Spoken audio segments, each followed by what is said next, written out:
Hi guys, కొర్రలు అయితే ఒక కప్పు, మినపగుళ్ళు ఒక 2 కప్పులు వేసేసుకొని ఓవర్ నైట్ అంతా నానబెట్టుకోవాలండి. నానబెట్టుకొని మార్నింగ్ అదైతే మిక్సీ చేసుకోవాలి. ఇగో ఇలా మిక్సీ చేసుకుంటే ఇలా వస్తుంది. మన ఆప్షన్ అండి. దాంట్లో కూడా అటుకులు కూడా కొంచెం వేసేసుకోవచ్చు. కొంచెం మెంతులు వేసుకున్నట్లయితే ఇగో రుబ్బు అయితే ఇలా వస్తుంది. దీన్ని దోశ ఇలా వేసేసుకోవచ్చు అండి.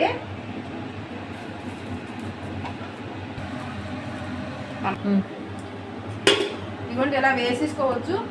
ఇంకా పిల్లలకి హెల్దీ కోసం అయితే దీని మీద క్యారెట్ తురుము కూడా వేసేసుకోవచ్చు అండి. వేసుకున్నట్లయితే ఇది హెల్దీ ఫుడ్ బ్రేక్ఫాస్ట్ అయితే హెల్దీ బ్రేక్ఫాస్ట్ చాలా బాగా అయితే తిరగబడుతుంది. బాగా ఇటు కొంచెం మరి కొంచెం గోల్డెన్ కలర్లో ఇటు వచ్చేటట్టు కాల్చినట్లయితే ఇది హెల్దీ బ్రేక్ఫాస్ట్ అండి. పిల్లలు ఇష్టంగా తింటారు. ఇదిగోండి టమాటా గ్రేవీతో మా మనోడికి అయితే తినిపిస్తున్నాను. ఎలా ఉంది నాన్న? టేస్ట్ చెప్పమ్మా. Thank you for watching.